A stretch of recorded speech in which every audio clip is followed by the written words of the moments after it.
बिना प्रयास किए ही हार मान लेना हमारी सबसे बड़ी हार होती है। आखिरकार कैसे, आइए समझते हैं इस कहानी के द्वारा। पहाड़ों से घिरे घने बांस के जंगल में एक पांडा रहता था। उसका नाम था रियो। रियो न ज़्यादा खुश दिखता था, ना ही उदास। वह बस चुपचाप अपनी जिंदगी जी रहा था। हर दिन उसकी जिंदगी एक जैसी ही होती थी।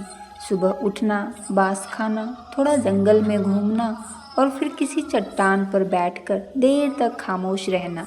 जो जानवर उसे दूर से देखते उन्हें लगता रियो की जिंदगी तो कितनी आसान है, उसे किसी बात की कोई चिंता नहीं। लेकिन सच्चाई कुछ और ही थी। रियो के दिल के अंदर एक अजीब सा खालीपन था।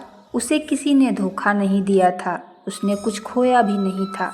फिर भी उसे लगता था जैसे उसके अंदर कुछ अधूरा सा है। वह कई बार खुद से पूछता, जब सब ठीक है तो मैं खुश क्यों नहीं हूँ? लेकिन इस सवाल का जवाब उसे कभी नहीं मिला।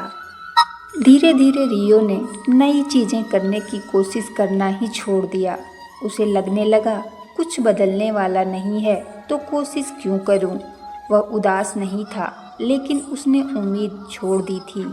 और कई बार यही सबसे खतरनाक सिचुएशन होता है। एक दिन रियो जंगल की एक ऊंची पहाड़ी पर बैठा हुआ था।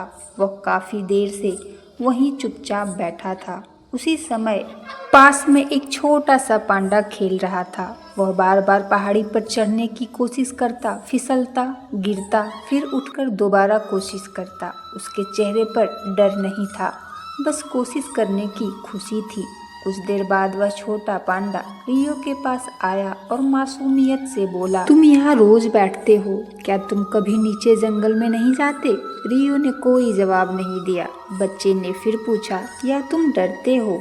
यह सवाल कठोर नहीं था, लेकिन सीधा था। पहली बार रियो को लगा जैसे किसी ने उसके दिल की सच्चाई सामने रख दी हो। उसे अचानक समझ आया, मैं इसलिए नहीं रुका क्योंकि मैं थक गया था, मैं इसलिए रुका क्योंकि मैंने मान लिया था कि अब कुछ बदलेगा ही नहीं। उस दिन रियो ने कोई बड़ा वादा तो नहीं किया, उसने बस खुद से इतना कहा, मैं खुश होने की पूरी कोशिश करूंगा और मैं खुद से भागना बंद करूंगा। फिर वह धीरे धीरे पहाड़ी से नीचे उतरने लगा, ना जल्दी में, ना ही कोई उत्साह में, बस कदम दर कदम। अगले दिन कोई चमत्कार नहीं हुआ, ना किसी ने उसकी तारीफ की, लेकिन एक फर्क जरूर था। अब रियो जिंदगी को दूर से नहीं देख रहा था, वह उसका हिस्सा बन रहा था। कभी वह रुकता, कभी धीमा पड़ता, लेकिन अब वह कोशिश करना नहीं छोड़ता था। रियो ने समझ लिया था, निराशा तब नहीं आती जब हम हार जाते हैं, निराशा तब आती है जब हम कोशिश करना छोड़ देते हैं। आज भी रियो शांत है, धीमा है, लेकिन अब उसके अंदर खालीपन नहीं है। जब भी उसका मन भारी होता है, वह खुद से कहता है, आज का दिन कठिन है, लेकिन मैं यहीं रुकने वाला नहीं हूँ। तो ये था मेरा आज का स्टोरी। अगर आप लोगों को मेरी स्टोरी पसंद आती हो तो वीडियो को लाइक और चैनल को सब्सक्राइब जरूर कीजिएगा प्लीज़। मिलती हूँ दूसरी वीडियो के साथ, तब तक के लिए बाय बाय।